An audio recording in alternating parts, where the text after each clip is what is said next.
First కూరగాయలు starting చేసినప్పుడు అందరు ఉన్నారు, మధ్యలో వదిలేసి వెళ్ళిపోయారు. సౌండ్లో వచ్చి మరి కూరగాయలు కట్ చేస్తున్నాం, చేతిలో బొగ్గలు వచ్చినాయి.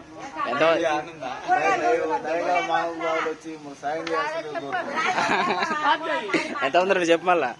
అప్పుడైతే ఉన్నారు, ఇప్పుడైతే ఉన్నారు. ఫోటో దిగగానే అందరు వెళ్ళిపోయారండి.